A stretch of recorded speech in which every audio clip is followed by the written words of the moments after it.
chers amis. Que les sociétés qui les accompagnent dans l'opération d'exploitation minière. C'est vrai que tous nous avons semblé bénéficiaires de l'exploitation minière dans notre province, mais disons qu'il faille de plus en plus réunir des investisseurs, surtout attirer d'autres qui viennent, mais aussi leur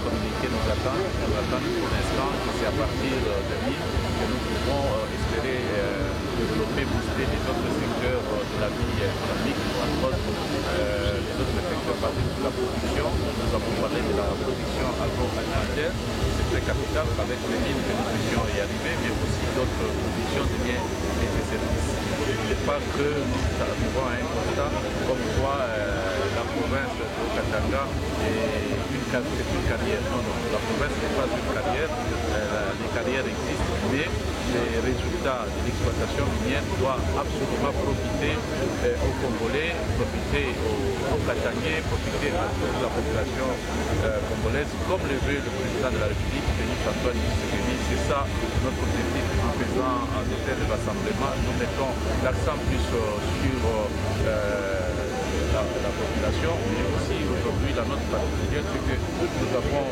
le ministre des droits humains qui est avec nous pour nous voir comment est-ce que les mines sont en train d'exploiter, dans quelles conditions les mines sont en train d'exploiter, est-ce qu'ils sont en train de respecter les droits de l'homme. Et nous avons insisté sur le salaire garanti pour permettre à ces travailleurs de 2 bouts de mois. Et donc c'est l'ensemble de tout ça que le gouvernement national est en train de veiller sur ces acquis, de sorte que les Congolais soient heureux à partir des mines qu'ils ont chez eux. Merci, merci. Alors, brièvement, merci pour la question. Vous me cueillez juste après la fin du panel. Il faut rappeler que le panel était organisé sur la problématique de l'agriculture avec le secteur minier. Alors brièvement, ce qu'il faut rappeler, c'est qu'aujourd'hui, nous pensons pouvoir faire le retour de la province du Congo central en tant qu'acteur dans le secteur des mines. Et donc, comme vous le savez historiquement, l'exploitation minière l'exploitation minière dans le pays a commencé par la province du Congo central. Donc aujourd'hui, nous voulons rappeler dans ce forum très important, le DRC Mining Week, que tout le potentiel du Congo central est encore intact en termes de mines. Nous avons plus ou moins une géologie qui est similaire à celle du Katanga. C'est vrai que ce n'est pas dans les mêmes proportions, mais c'est dans des quantités qui sont commerciales. Et aussi qui sont des quantités qu'on peut justement exploiter. Donc la présence aujourd'hui, c'est de venir affirmer que l'ambition de la province du Congo central, c'est de revenir dans le groupe des provinces minières de la République démocratique du Congo. Vous avez fait également un plaidoyer en présence du Premier ministre dans le cadre de l'organisation justement du cadre qui doit accompagner cela. Pensez-vous que c'était la meilleure façon de le faire? Écoutez, on saisit l'opportunité quand elle est là. Et je pense que l'objectif, si le chef du gouvernement délégué par le président de la République se donne la peine de venir assister à ce type de forum, c'est justement pour écouter les discussions. Je pense que l'occasion faisant le larron, c'était l'endroit indiqué pour essayer d'échanger sur la question. Vous avez bien suivi dans son intervention qu'il est revenu sur plusieurs points et il a martelé sur les différents aspects qui font l'objet qui devraient faire l'objet de toute une réforme pour accompagner cette sécurité alimentaire. Excellence, pensez-vous que la province est prête à recevoir les investisseurs dans le secteur minier maintenant? Alors, être prête, c'est quoi? Ça veut dire avoir des minerais, nous les avons, avoir un code minier, le code minier existe, et avoir aussi les atouts pour prétendre être une province minière. Les atouts majeurs que la province peut présenter dans le secteur minier, c'est l'énergie. Vous savez que l'énergie est un gros challenge pour les industries minières. Notamment, on parle de la question du déficit énergétique dans l'exploitation minière. Ce qui n'est pas le cas dans l'exploitation centrale, puisque nous répondons à la question énergétique. Le deuxième atout majeur que nous avons dans l'industrie minière, ce sont les infrastructures. Une fois que le produit est extrait, une grande partie de la production extractive est exportée. Et fort heureusement, la province du Congo central a 3 ports, bientôt un 4e qui va être un port en eau profonde. Donc nous pensons que la province est bien placée pour revendiquer cette ambitieuse position de province minière. Notre banque, nous sommes heureux, et toute l'équipe ici avec moi, d'être là aujourd'hui à l'inauguration de la DRC Mining Week, parce que ici c'est une plateforme qui traite des sujets du secteur minier. Et pour nous, en tant que banque commerciale, c'est un privilège d'être là et de contribuer au développement de ce secteur, que ce soit pour les grandes entreprises minières que nous finançons, que ce soit pour tout l'écosystème, les prestataires, les sous-traitants dans le secteur des mines. C'est pour nous une belle occasion de montrer que nous sommes présents et que nous accompagnons le secteur qui pèse quand même 40% du PIB de la RDC. Donc c'est pour nous, avec toute l'équipe, à Kolwezi, à Likasi, à Kasumbalesa, dans tous les endroits où l'activité minière se passe, nous sommes bien présents pour le développement, contribuer à créer de la richesse et donc la prospérité des... Voici la foire et ce qui se passe les années précédentes. Alors cette année, je crois qu'il y a plus d'engouement. Oui. Hein, c'est sûr que nous aussi, on est venus plus nombreux, hein, comme vous pouvez le voir. Mais ça veut dire aussi que le pays intéresse de plus en plus les gens. Nous avons renforcé nos équipes, nous avons plus de millions de dollars disponibles pour financer et accompagner ces initiatives-là. Donc nous vous attendons, hein, vous, entrepreneurs congolais. Le gouvernement, à travers le chef de l'État, veut qu'il y ait des entrepreneurs congolais. Votre banque est là pour vous accompagner et rendre ce rêve, ce souhait réel. Et l'accès au financement, vous avez quand même déjà de mesures. L'accès au financement, c'est un problème. Alors, le financement est disponible. Tout est question de la manière dont vous avez structuré votre projet. Si vous avez des difficultés ou vous estimez que vous n'êtes pas en mesure de le faire, nous avons des spécialistes. Regardez à ma droite, à ma gauche, des spécialistes qui vont vous aider à accompagner, à structurer, à vous poser des bonnes questions pour obtenir du financement. Les banques et donc Equity BCDC, nous sommes là pour financer les projets. Nous ne pouvons pas avoir des moyens financiers et l'économie en a besoin. Donc aujourd'hui, je vais l'annoncer demain, nous sommes aujourd'hui présents avec beaucoup de milliards de dollars de disponibles en financement. Merci.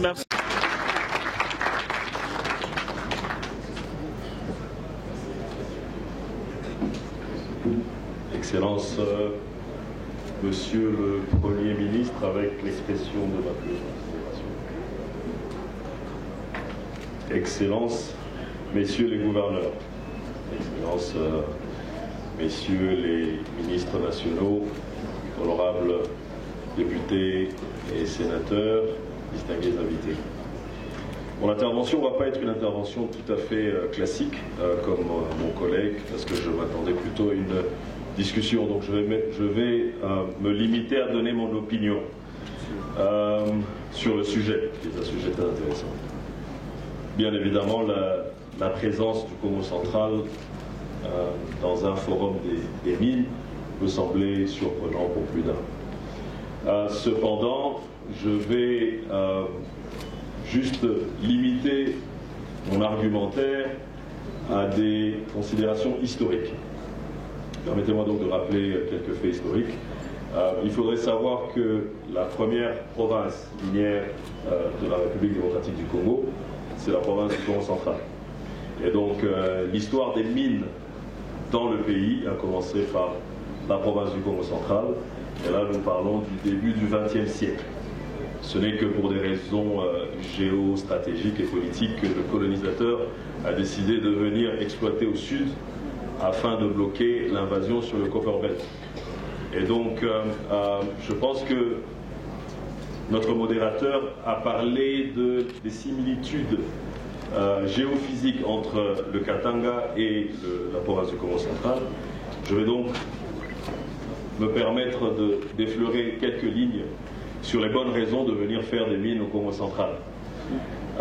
Au-delà de toute la diversité minière que le Congo central peut présenter, il y a évidemment deux facteurs importants dans les mines.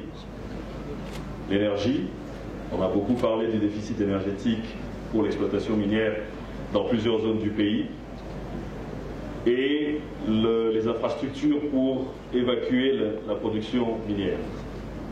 Et donc la province du Congo central a ces deux atouts majeurs qui fait de son industrie minière une industrie suffisamment attractive. On ne va pas rappeler que le barrage d'Inga se trouve dans la province du Congo central avec ses 63 000 MW de potentiel, non seulement sur le site, mais sur l'ensemble de l'hydrographie.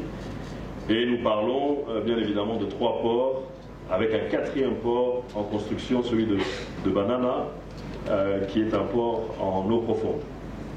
Et donc le sujet d'aujourd'hui nous ramène à la vision du chef de l'État, ce serait la revanche du sol sur le sous-sol. Bien évidemment, aujourd'hui nous parlons des deux. Et je pense que certains orateurs qui m'ont précédé ont parlé du modèle classique qui existe entre les mines et l'agriculture. Ce n'est pas à démontrer, c'est exactement comme ça que ça doit fonctionner. Je vais donc donner mon opinion, compte tenu du temps, je vais donner mon opinion sur le sujet. Il est évident qu'aujourd'hui, l'ensemble du pays fait face à une crise alimentaire. Et aussi paradoxal que ça puisse paraître, on a 80 millions d'hectares de terres cultivables dans l'ensemble du pays, dont 1,2 million qui se trouvent dans la province du Congo central.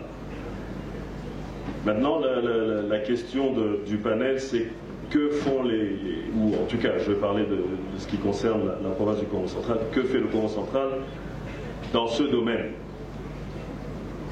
Alors, il est évident que si nous parlons de crise alimentaire, c'est un sujet qui doit faire intervenir plusieurs intervenants. Le rôle de l'État, bien évidemment, c'est d'organiser le cadre, d'organiser un cadre propice à ce que nous allons faire. Mais bien évidemment, nous saisissons l'opportunité de la présence du chef du gouvernement pour renforcer le fait que la question de la sécurité alimentaire, c'est une question qui va nécessiter des réformes courageuses. En tout cas, là, nous donnons notre opinion. Au niveau de l'État, bien évidemment, au niveau des provinces, on peut apporter les terres, on peut apporter beaucoup de facilités en termes de fiscalité, on peut faire des allégements fiscaux, on peut aller même jusqu'à de la défiscalisation. Mais il va falloir que d'autres partenaires aussi se joignent aux efforts de l'État. Parce que l'État a une très bonne législation en la matière. Et lorsqu'on parle d'agriculture, là où on rejoint les mines. On ne peut pas aujourd'hui parler d'une agriculture intensive susceptible de régler la question alimentaire si on ne parle pas d'infrastructure et si on ne parle pas d'énergie. On revient à la question de l'énergie. Parce qu'au stade actuel, on a beaucoup parlé de value chain dans le domaine minier, mais ça commence aussi par la chaîne de valeur au niveau de l'agriculture. Donc la question alimentaire ou la question de l'agriculture est très liée aux questions infrastructurelles. On parle des routes de dessert agricole et aussi aux questions d'énergie. Beaucoup de réformes, comme je l'ai dit. Mais peut-être qu'il n'y en a pas encore assez pour régler ce problème, parce qu'au-delà de la question infrastructurelle, au-delà de la question de l'énergie, au-delà de la question des facilités fiscales, il manque des fonds. L'État n'a pas forcément vocation à mettre de l'argent dans le secteur, parce que l'État n'a pas tous les fonds nécessaires. C'est pour ça que l'État se tourne vers le secteur privé et le secteur bancaire, sans forcément être un spécialiste de la question bancaire, mais je pense, et j'ai donné mon opinion à plusieurs banquiers, que tant que l'argent de l'agriculture coûtera aussi cher que l'argent pour tout le reste, ça va être difficile d'avoir des entrepreneurs agricoles. Si l'entrepreneur agricole a les mêmes défis que celui qui doit faire l'immobilier, peut-être qu'il va choisir la facilité, il va aller dans l'immobilier plutôt que d'aller dans l'agriculture. Donc je pense qu'il y a des réformes à faire, il y a beaucoup d'institutions comme l'ANAPI qui fait déjà beaucoup de choses, mais peut-être que dans le code des investissements, il va falloir chercher une rubrique spéciale pour parler de l'agriculture et qu'on fasse un peu plus de mesures incitatives pour qu'il y ait de vrais entrepreneurs agricoles. Donc, en tout cas, les difficultés auxquelles nous sommes confrontés en tant que gouvernement provincial, c'est la question du fond, c'est la question des capitaux. Les terres, elles existent, la législation existe. Et ça, c'est notre responsabilité de créer le cadre. Mais sur la question du financement, nous sommes parfois obligés de courir à travers le monde pour chercher des financements, pour venir assister le secteur agricole. Et donc, je pense que, pour terminer mon propos, il va falloir qu'il y ait une réforme globale qui s'attaque à tous les secteurs. On a eu le DG de l'ARSP qui a parlé ici il y a quelques minutes encore, essentiellement sur le secteur minier. Mais pour qu'on puisse régler clairement la question de la sécurité alimentaire, je pense qu'il va falloir qu'il y ait une réflexion très très poussée, mais surtout sur le financement. Le modèle que nous sommes obligés d'utiliser, je dis obligés, mais en toute logique, d'utiliser pour régler la question, c'est aujourd'hui le partenariat public-privé, où on l'a dit, l'État donne son apport, accorde des mesures incitatives, et en contrepartie, le privé apporte les fonds et peut-être l'expertise, parce que l'État n'a pas forcément l'obligation d'avoir l'expertise dans tous les domaines si le privé sait très bien le faire. Et le privé gère très très bien les affaires. Et donc la position, en tout cas en ce qui concerne la province du Congo central, c'est d'encourager au maximum un partenariat public-privé dans le domaine de l'agriculture comme dans le reste des domaines. Voilà, je pense que c'était la modeste contribution que j'avais au débat. C'est un sujet majeur. Encore une fois, on peut avoir toutes les autres formes de potentiel, mais on va certainement pas manger les infrastructures, on va pas manger les mines ou le reste. La question fondamentale, qui est une question des générations futures, c'est définitivement la question de la sécurité alimentaire. Je vous remercie. Le Tanganyika est une province de la République démocratique du Congo, créée en 2015, ici de la province du Katanga, et il a été appelé province après le démembrement. Et le Tanganyika est composé de 6 territoires, à savoir le territoire de Kalemi, territoire de Nyunzu, territoire de Kongolo, territoire de Kabalo, territoire de Manono et territoire de Moba. La superficie de ma province est de 134 940 km², 5 fois plus grand que le Burundi et le Rwanda. Je me demande, quand on dit que le Rwanda nous agresse, c'est parce qu'on est patient, les Congolais, c'est un peuple patient et tolérant. Mais ça va arriver un jour que le Rwanda va se plonger dans le Tanganyika. Je vais parler de la situation géographique de la province. Le Tanganyika a... Ce qui nous permet aussi d'analyser les sous-produits qui sont contenus dans nos métaux majeurs. Cela veut dire... C'est devenu des coutumes pour les opérateurs miniers se retrouver une fois l'an pour parler du secteur minier au Congo, qui est un secteur qui participe à grande échelle à l'économie de notre pays. de cet atelier, ce forum ici, DRC Mining, on a eu quand même à ramasser certaines préoccupations, notamment le thème de référence aujourd'hui, qui est par rapport à la journée d'aujourd'hui, c'est-à-dire l'industrialisation du secteur minier et agricole par rapport à la lutte contre l'insuffisance alimentaire, qui est vraiment un besoin parce qu'à partir du secteur minier, et comme je venais de le dire, et connaissant que les mines sont épuisables, c'est voir comment on peut développer d'autres secteurs à partir de ce que nous sommes en train de faire comme activité minière. C'est ce qu'on a évoqué une approche qui doit mettre en exergue de domaines, notamment le domaine minier, qui doit développer d'autres domaines, notamment les domaines agro-pastoraux. C'est un peu ça.